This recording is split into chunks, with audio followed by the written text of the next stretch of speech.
this. We have the tendency to make assumptions about everything. The problem with making assumptions is that we believe they're true.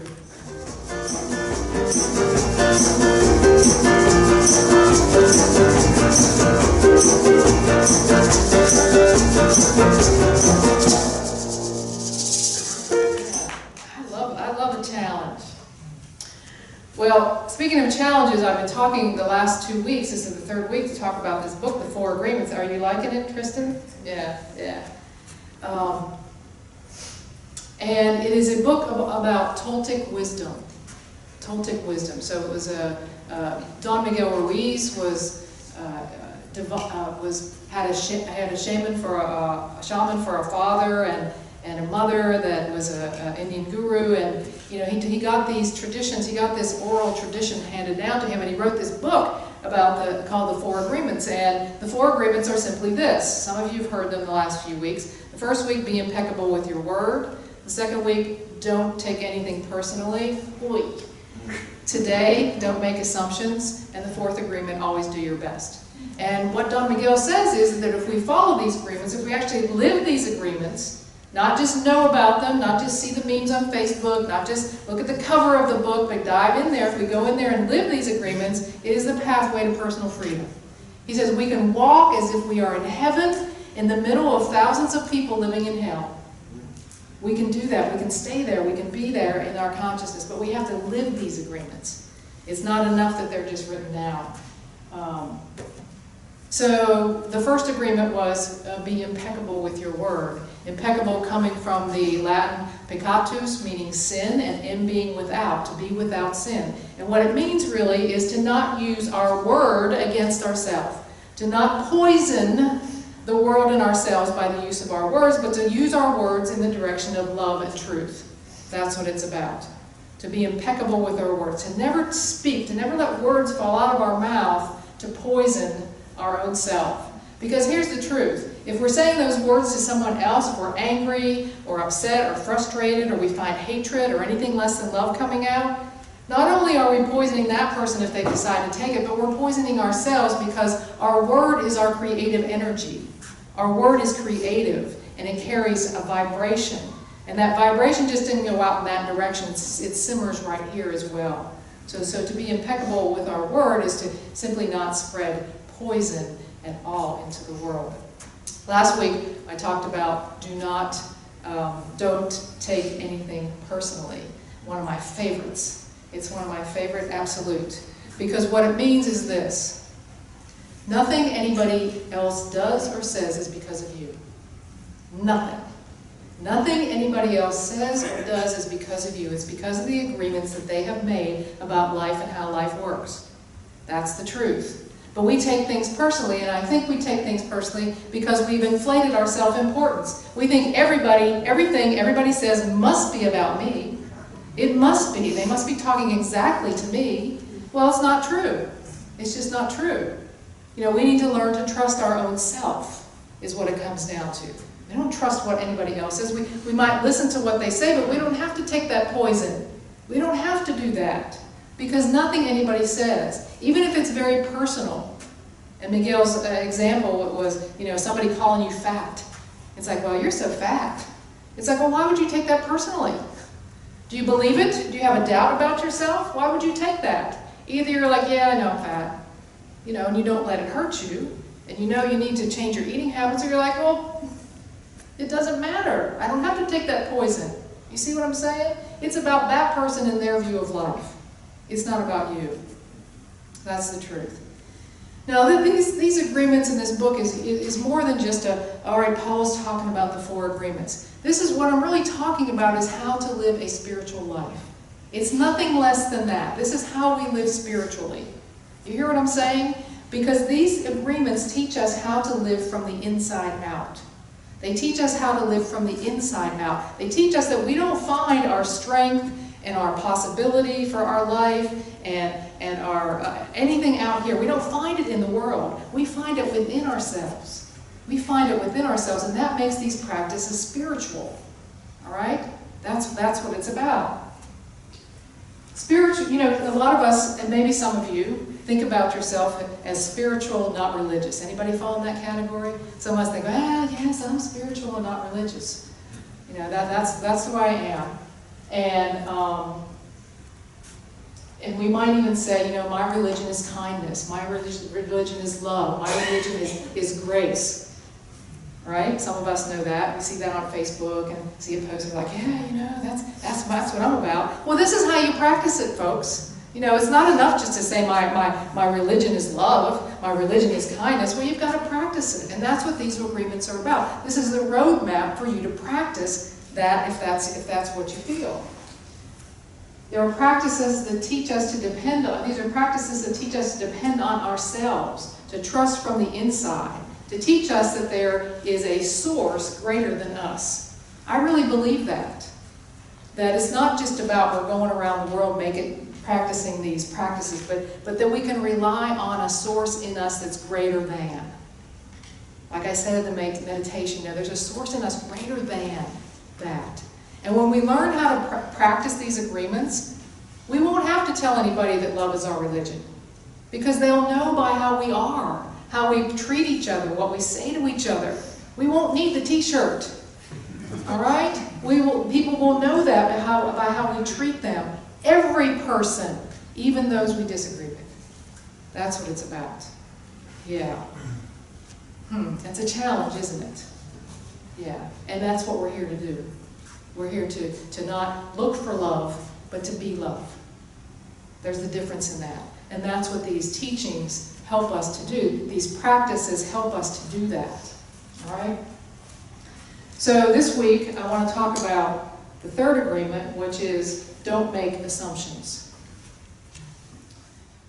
Here's what Miguel says about this. We have the tendency to make assumptions about everything. The problem with making assumptions is that we believe they're true. See, that's the problem with assumptions. It's not the problem that we make them, but then we believe they're true. And we make assumptions all the time. I'm sorry, we do. All of us, all the time are making assumptions about everything.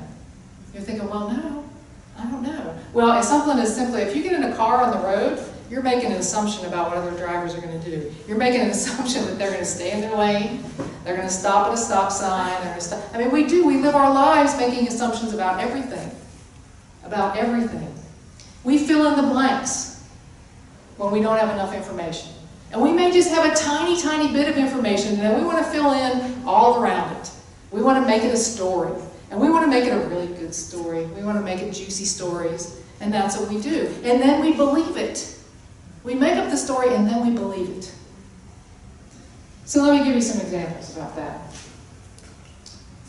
Here's 3 questions that I know we have all fantasized. We have all made fantasies about these 3 questions, all of us. I'm projecting on you now. Why is she late? Why didn't he call? And why wasn't I invited? Right? Yeah, all of us. We have whole stories about those 3 questions at different times in our life, maybe just today, about why something happened like that. And we make up an entire story. You know, when I used to travel back and forth to Durham, Renee isn't here, so I can tell this story on myself. I used to expect Renee, when I was on the road, to have her phone glued to her forehead. So that if I called, no matter what time I called, that she would answer her phone. And if she didn't answer her phone, I had a darn good story about why she didn't do it.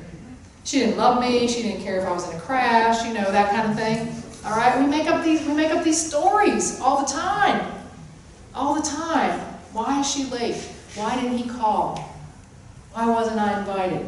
You remember a story you made up about that.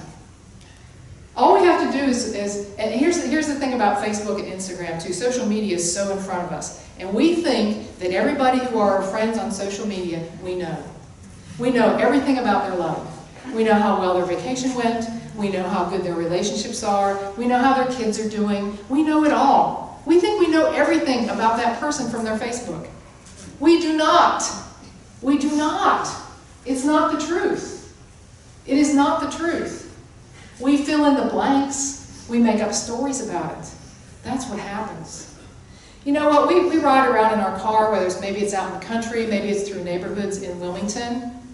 And when we look at the homes, in the yards, in the kind of car that's parked in the driveway. We make assumptions about those people who live there. You do that. I do that. We decide what kind of people they are by how many flowers they have, or if they don't have any, if they mow their grass, what kind of car is sitting there, how many cars are sitting there. We make assumptions about people. We make assumptions about how people dress all the time. All the time. We make assumptions about what their hair looks like, how many tattoos they have, how far down their butt their pants draw. I make that one all the time. I say, please just pull your pants up. We make assumptions about that.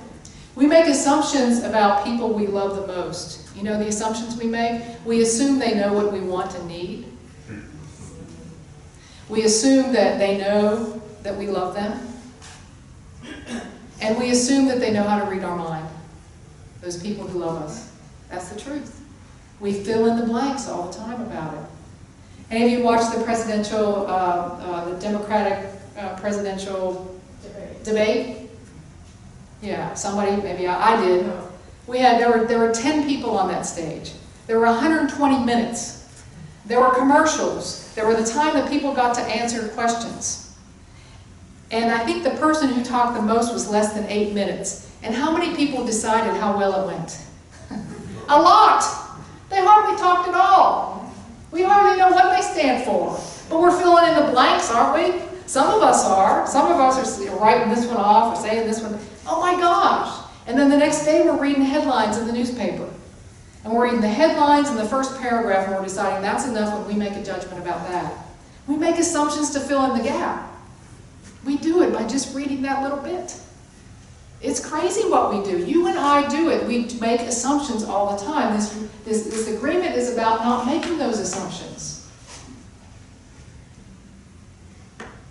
We make assumptions too about people who believe something different than we believe. Don't we? We make assumptions about them, and we decide maybe that we don't want anything to do with them. And I'm saying to you, if your religion is love and kindness, what's up with that? Now, what's up with that? If that's really your religion, what is up with just discarding people because they think differently than you? I would say you got a little work to do. That we have a little work to do if our religion is love and kindness, and that's the way we treat people. So why do we make assumptions? What's that all about anyway? Well, here's one idea. One of the reasons we make assumptions is because we've had an experience at a certain time, and we use that experience as the basis for the rest of our life. I've shared this story. It's such a good story, I have to share it again. You know, when I was in 1988, some of you, most of you were born, some of you weren't born in 1988. All right? I had a car. I took my car to the dealer to get some work done. And that car was stolen from the dealership. It was stolen from the dealership. They called me up and told me to come pick it up because it was ready. And when I got there, they said, "Oh, I'm sorry, it's been stolen." I'm like, what in the world? What are you talking about? You wouldn't give me a car? I have not gone into a dealership since 1988. I have decided, I have made the assumption that all dealerships are this way. And that I'm never going to get the right service there. And I don't want my car stolen again from the dealership, so I'm just not going to go there. I mean, really, 1988. Something happened, and we make it the rest of our life. That's the way it's going to be. Whew. Yes, I haven't been back, truthfully. I haven't been back. In fact, I have other people buy cars for me because I don't even want to buy a car. You know, Renee buys them, says, "I think I found one you might like." Okay, we'll go drive it. That'll be that. Here's the other reason we make assumption is we're too lazy. We're too lazy to dig for ourselves and find the truth for ourselves. We'd rather depend on other people's ideas in short paragraphs or headlines. We are too lazy to dig for ourselves. We think we don't have enough time to get to the bottom of something. Even when we read an article, we don't even click on the links. We just want the short version. All right? We don't even click on the links.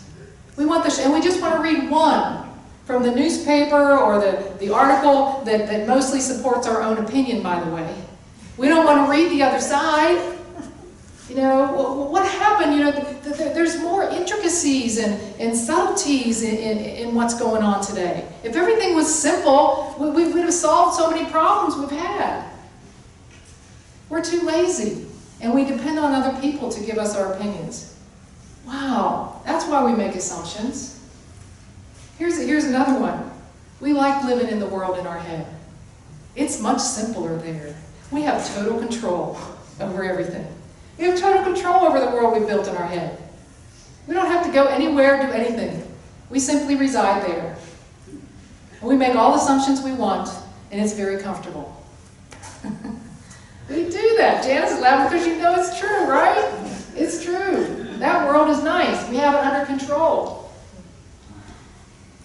We really make assumptions also because we don't have the courage to ask questions. We don't have the courage to engage in meaningful conversation. It's much easier not to. It's much easier to cut someone off, to decide not to engage, to not ask any questions, to just live in that world and let the rest go. And we're living the divisiveness today because of that. Because we refuse to engage, we refuse to ask a question.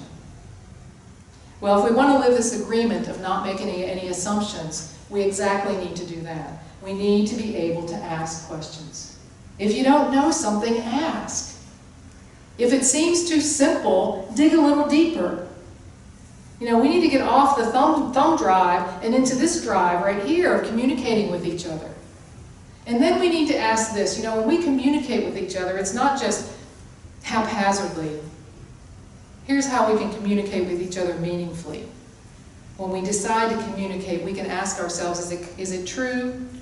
Is it kind? And is it necessary? Is it true? Is it kind? And is it necessary? That's how we communicate, especially with people we disagree with, especially when we only have one side of the story.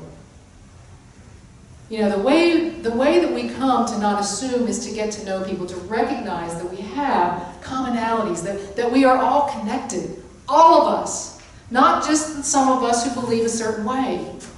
No, that's too easy. It's easy to love the people that love you. That's not what we're called to do. That's easy. It's harder to love the people who are different. But that's exactly what we're called to do. And to communicate, to not make assumptions, to decide, to be brave enough, to ask questions, to be vulnerable enough to put it out there.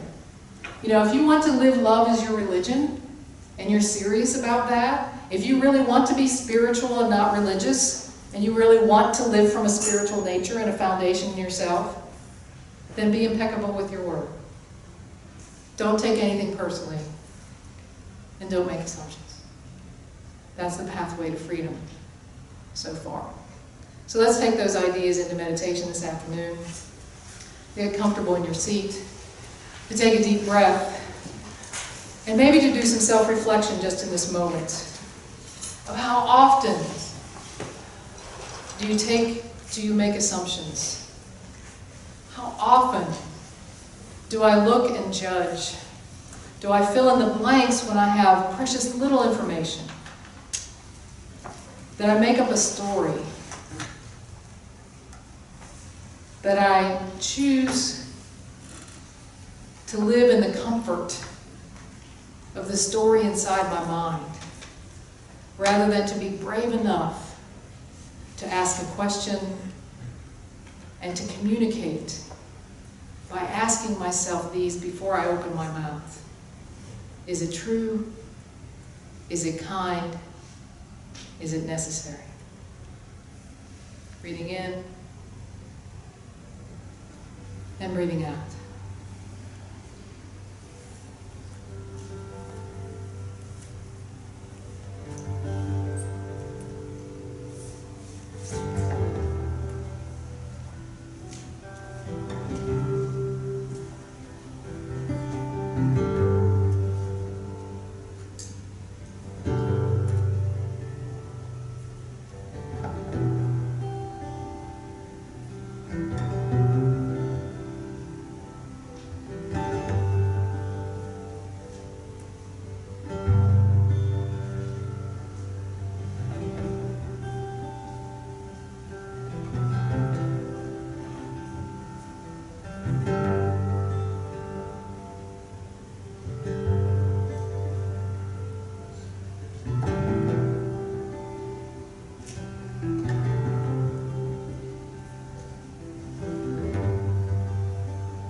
want to know how free you are, ask yourself, how far does my love extend?